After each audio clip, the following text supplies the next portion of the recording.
Bismillahirrahmanirrahim. Assalamualaikum warahmatullahi wabarakatuh.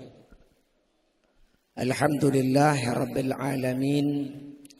Wassalatu wassalamu sayyidina wa nabiyina Muhammadin wa ala alihi wa sahbihi wa rasulillahi azma'in, amma ba'd. Wa qala ta'ala fi kitabil karim, bismillahirrahmanirrahim. Ittaqullaha haqqa tuqatih wa la tamutunna illa wa antum muslimun. Sadaqallahul azim. Bapak-bapak, ibu-ibu, para jamaah salat zuhur yang dirahmati Allah Subhanahu wa taala, marilah kita senantiasa untuk bersyukur kepada Allah pada ini kesempatan yang begitu luar biasa untuk kita, yang cerah waktunya. Alhamdulillah kita masih ada hidayah untuk selalu bertakarub dengan beribadah kepada Allah Subhanahu wa taala. Kedua, salawat dan salam senantiasa mari kita curahkan kepada Nabi Muhammad sallallahu alaihi wasallam biqaul Allahumma salli ala sayyidina Muhammad wa ala ali sayyidina Muhammad wa barik wa sallim. Bapak ibu sekalian, para jamaah yang dirahmati Allah Subhanahu wa taala, ada dua kerangka ibadah yang harus kita pahami dan tidak bisa kita pisahkan dan atau berpisah antara dua kerangka tersebut. Yang pertama, ahkamul fikih, hukum fikih. Atau yang kedua adalah ahkamut tasawuf atau hukum tasawuf atau ilmu tasawuf. Jadi antara ilmu fikih dan ilmu tasawuf ini tidak bisa terpisah. Ini adalah kerangka ibadah untuk kita untuk takarub kepada Allah Subhanahu wa taala. Orang yang ingin beribadah kepada Allah Subhanahu wa taala harus memahami fikih, karena ini kerangka sah tidak sahnya salat seseorang. Kalau tidak tahu hukum fikih, enggak bisa kita sholat. Wudu enggak tahu, bacaan enggak tahu, yang membatalkan sholat enggak tahu, maka ini akan menjadi batal sholat kita. Yang kedua, hukum tasawuf atau ilmu tasawuf. Ini adalah suatu kerangka ibadah yang membuka peluang untuk bagi semua umat Nabi Muhammad untuk bisa beribadah kepada Allah Subhanahu wa taala. Tadi untuk membuka peluang bagi kita semua itu ilmu tasawuf. Sebagaimana di pada dua nas atau dua dalil yang menyatakan hukum kita dalam beribadah tersebut diatur oleh Allah dan Rasulullah sallallahu alaihi wasallam. Sebagaimana yang pertama hadis Rasulullah sallallahu alaihi wasallam, wa qala Rasulullah sallallahu alaihi wasallam,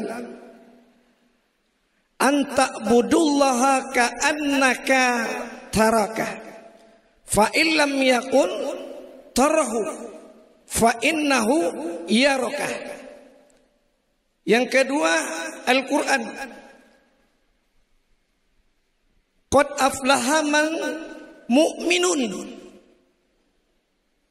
beruntung bagi orang mukmin, beruntungnya bagi orang-orang mukmin, allazina hum fi salatihim khashi'un, beruntung bagi orang-orang mukmin yang khusyuk dalam salatnya. Ini yang pertama hadis Rasulullah. Hadis Rasulullah yang pertama mengatakan kepada kita, menjelaskan kepada kita, anta budullaha ka'annaka. Di awal hadis itu al-ihsan. Ihsan ini orang beribadah. Kalau kamu ingin beribadah, salat kepada Allah Subhanahu wa taala, hendaknya engkau melihat Allah. Nah, ini kata Rasulullah. Ini hadis. Fa illam takun yarahu tarahu. Apabila engkau tidak bisa melihat Allah,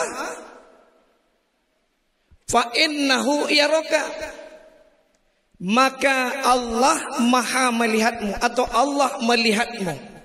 Jadi apabila kita mau sholat, hendaknya kita melihat Allah. Tapi apabila tidak bisa kita melihat Allah, Maka dalam hadis ini dijelaskan, maka anggaplah perasaan hati kita ini adalah dipandang oleh Allah, maka itu termasuk daripada khusyuknya solat. Namun di dalam hadis Al-Quran tadi dijelaskan, beruntungnya bagi seorang mukmin, yaitu mukmin yang khusyuk. Kalau kita pahami makna ini secara harfiah para jamaah, bisa-bisa kita semua ini solatnya tidak khusyuk. Karena khusyuk itu sangat susah sekali. Bisa-bisa solat yang tidak khusyuk, di dalam hadis dikatakan bahwasanya solat yang tidak khusyuk maka tidak diterima oleh Allah, maka tidak dipandang oleh Allah. Kalau ini dijadikan hukum yang pertama, maka kita akan bisa solat kita tidak sah. Namun bagaimana jalan keluarnya? Itulah kita belajar tasawuf. Itu jika kita belajar ilmu yang lain. Karena tasawuf ini membuka peluang untuk orang selalu bisa beribadah. Sebagaimana suatu riwayat yang menjelaskan, pada suatu ketika Rasulullah SAW duduk bersama dengan sahabatnya. Bahwasanya Rasulullah SAW duduk dengan Sayyidina Ali karamallahu wajhah.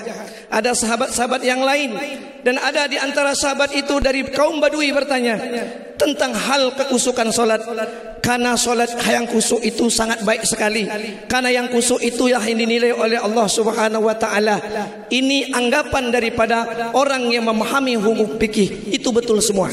Sehingga ditanyalah, wahai Rasulullah sallallahu alaihi wasallam, bagaimana kalau solat kita tidak khusyuk? Maka banyaklah diteraskan oleh Rasulullah, sesungguhnya solat yang dipandang oleh Allah adalah solat yang khusyuk.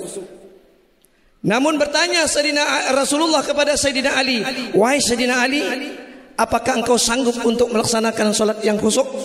Sanggup Rasulullah. Dalam 2 rakaat saya akan bisa sanggup untuk khusyuk kepada Allah Subhanahu wa taala.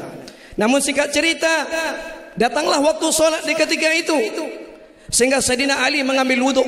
Sebelum mengambil wuduk, Rasulullah berkata kepada Sayyidina Ali karamallahu wajhah, ya Sayyidina Ali, kalau engkau sanggup untuk melakukan solat yang namanya solat khusyuk 2 rakaat nantinya, maka engkau akan kuberi hadiah 2 rida. Rida itu apa? Sal yang kita pakai, terbuat dari daerah Yaman dan terbuat dari daerah Syam. Sehingga cerita selesai mengambil wudhu, Sayyidina Ali solat 2 rakaat. Setelah solat 2 rakaat, di akhirnya bertanya Rasulullah, wahai Sayyidina Ali, sampaikah engkau mendapatkan yang namanya kekhusyukan kepada Allah? Sehingga Sayyidina Ali terdiam dan termangu. Terdiam dan termangu dia.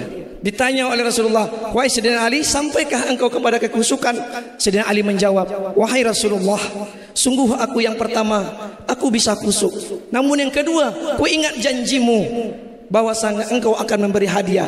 Itulah ternyata kita tidak bisa untuk khusyuk illa terkecuali Allah menanamkan kekhusyukan kepada kita. Yang kedua, tidak akan sampai kekhusyukan kepada kita illa terkecuali kita memahami ilmu fikih secara dalam. Nah, oleh karena itu Bapak para jamaah yang dirahmati Allah Subhanahu wa taala, jangan sampai kekhusyukan ini menghalangi kita untuk tidak beribadah. Kadang di antara kita ada solat ini tidak khusyuk percuma juga. Jangan seperti itu. Karena Rasulullah sallallahu alaihi wasallam sudah memberikan contoh kepada kita. Solat itu beumpama seperti anak bayi yang mengejar seorang ibunya.